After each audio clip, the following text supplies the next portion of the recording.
technoblogic.com। नमस्कार दोस्तों, टेक्नोलॉजी हिंदी में आपका बहुत बहुत स्वागत है। आज हमारे पास लेटेस्ट डिवाइस Asus की तरफ से जो है Zenfone Lite L1, ये हाल ही में आज ही लॉन्च होना है इंडिया के अंदर। ये वीडियो थोड़ी पहले की है।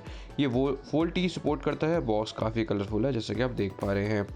बैक साइड पे दिखाता हूँ तो अलग अलग स्पेसिफिकेशंस मेंशन है, जैसे कि इसके साथ आता है हमें 5.5 इंची का HD+ डिस्प्ले, 3000 mAh की बैटरी और डुअल +1 का ट्रिपल सिम ट्रे स्लॉट।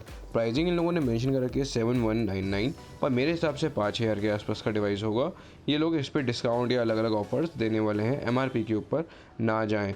और जब बॉक्स को फर्दर ओपन करते हैं तो हमें इसके अंदर मिल जाता है एक छोटा सा पाउच को ओपन करते हैं तो मिल जाता है हमें एक सिम इजेक्टर पिन, जिसके ऊपर Asus की ब्रांडिंग दी गई है।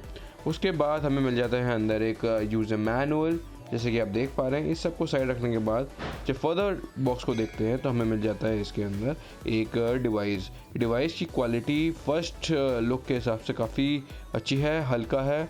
ऐसा लगता है जैसे मेटल का डिवाइस है, पर पीछे से एक्चुअल के अंदर एक प्लास्टिक है जिसके ऊपर मेटल की फिनिश इन लोगों ने दे रखी है। पीछे फिंगरप्रिंट मैग्नेट वगैरह नहीं लग रहा है मुझे, पर अगर आपके ऑयली हैंड्स होंगे तो ये फिंगरप्रिंट ज़रूर होगा। डिवाइस काफ़ी हल्का है और पीछे से पूरा मेटल फिनिश लगता है, जैसे कि आप इसको यूज़ करेंगे तो ऐसा लगेगा मेटल का डिवाइस है, पर एक्चुअल के अंदर काफ़ी हल्का और प्लास्टिक यूज़ किया हुआ है, काफ़ी अच्छी क्वालिटी का।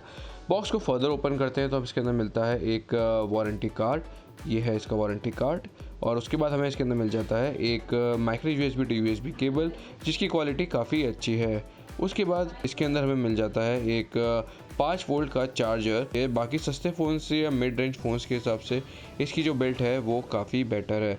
इस सब को साइड रखने के बाद डायरेक्टली हम लोग डिवाइस के ऊपर आते हैं। तो डिवाइस की जो आप देख पा रहे हैं क्लैरिटी कैसी है। डिवाइस को ऑलरेडी बूट कर चुका हूँ। इसके बिल्ड पे स्टार्ट करते हैं तो ऊपर की तरफ हमें मिल जाता है 5 मेगापिक्सल का कैमरा। उसके साथ में हमें मिल जाता है एक LED नोटिफिकेशन जो मल्टी कलर LED नोटिफिकेशन है। उसके साथ में ईयर पीस और अलग अलग सेंसर और LED फ्लैश भी मिल जाती है फ्रंट के अंदर। उसके बाद नीचे की तरफ मिल जाता है हमें 5.5 इंचेस का HD+ डिस्प्ले, जिसकी रेजोल्यूशन है 1440x720p की। इसका जो रेशियो है वो है 18:9। और इसके नीचे की तरफ आते हैं तो मिल जाता है बैक कैपेसिटिव कीज़, जो हम स्वाइप कर सकते हैं अपने अकॉर्डिंगली सेटिंग मेन्यू में जाके। और नीचे की तरफ आते हैं तो हमें इसके अंदर मिल जाता है 2 स्पीकर ग्रिल, जिसके अंदर से लेफ्ट वन में एक्चुअल के अंदर माइक है और राइट वन में एक्चुअल में स्पीकर है। बीच के अंदर मिल जाता है माइक्रो USB पोर्ट, जो एक्चुअल के अंदर OTG भी सपोर्ट करता है। लेफ्ट साइड में आते हैं तो मिल जाता है हमें सिम ट्रे स्लॉट, जो एक्चुअल में ट्रिपल सिम ट्रे स्लॉट है, जिसके अंदर हम लगा सकते हैं 2 सिम और साथ के साथ एक माइक्रो SD कार्ड 256 GB तक। ये जो सिम ट्रे स्लॉट है ये डुअल वोल्टेज सपोर्ट नहीं करता, सिंगल वोल्टेज सपोर्ट करेगा सिम 1 के अंदर। ऊपर की तरफ आते हैं तो मिल जाता है 3.5 ऑडियो जैक और ज़्यादा कुछ नहीं। और राइट साइड में आते हैं तो मिल जाता है वॉल्यूम लॉकर और पावर लॉक की, जो काफ़ी अच्छा हैप्टिक फीडबैक देते हैं जब आप यूज़ करते हैं। जो साइड की एजेस हैं वो प्रॉपरली कर्व्ड है, जैसे कि आप देख पा रहे हैं। जो प्लास्टिक यूज़ होने के बावजूद ये लोग काफ़ी अच्छा कर्व्ड फिनिश ये साइड में दे रहे हैं। अब फाइनली इसके बैक पार्ट पे आते हैं। बैक पार्ट में मिल जाता है एक 13 मेगापिक्सल का कैमरा, नीचे एक LED फ्लैश और Asus की ब्रांडिंग, और ज़्यादा कुछ बताने लायक इसके अंदर है नहीं।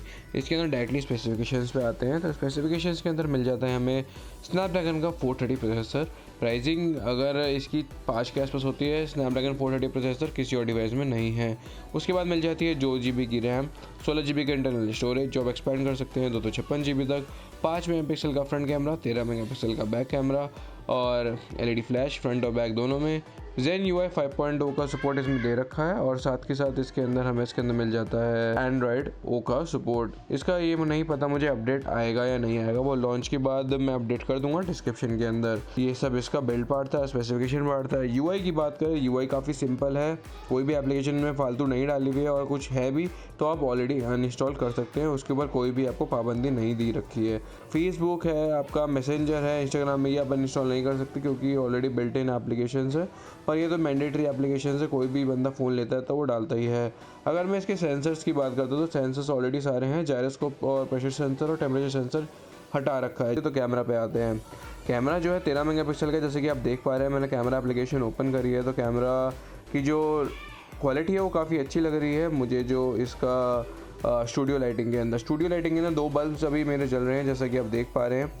लेफ़्ट वाला बल्ब सिंगल जल रहा है और राइट वाला बल्ब भी सिंगल जल रहा है, तो उस हिसाब से काफ़ी अच्छी क्वालिटी आ रही है फ्रंट की भी। फ्रंट के अंदर नॉर्मल इन लोगों ने 5 मेगापिक्सल वाला कैमरा दे रखा है, पोर्ट्रेट मोड भी दे रखा है, और जो आप क्वालिटी देख रहे हैं काफ़ी अच्छी आपको लग रही है। मुझे नहीं लगता कि ये जो क्वालिटी है सेम रहेगी अगर मैं लो लाइट में जाऊँगा, क्योंकि बजट डिवाइस है, एंट्री लेवल डिवाइस है, पर लाइटिंग के अंदर तो काफ़ी अच्छी क्वालिटी आ रही है। बाकी सैम्पल्स वगैरह मैं अटैच कर दूँगा। ये इसका पोर्ट्रेट मोड है, जैसे कि आप देख पा रहे हैं। पोर्ट्रेट मोड के अंदर जो है आप सेलेक्ट कर सकते हैं किस तरह से कितना बोके आपको पीछे चाहिए, और ये मैनुअली सॉफ्टवेयर से ये सब कर रहा है। जैसे कि आप देख पा रहे हैं पीछे ब्लर हो गया और आगे इसने फोकस कर रखा है। तो आशा करता हूँ आपको वीडियो के माध्यम से सब कुछ समझ आ गया होगा। कोई भी प्रश्न है, कोई भी सुझाव है, नीचे कमेंट करके मेरे से पूछ सकते हैं, मैं आपका रिप्लाई बैक ज़रूर करूँगा। हमारे साथ जुड़े रहें, हमें सब्सक्राइब और लाइक करना ना भूलें। तब तक के लिए टेक केयर एंड सी या।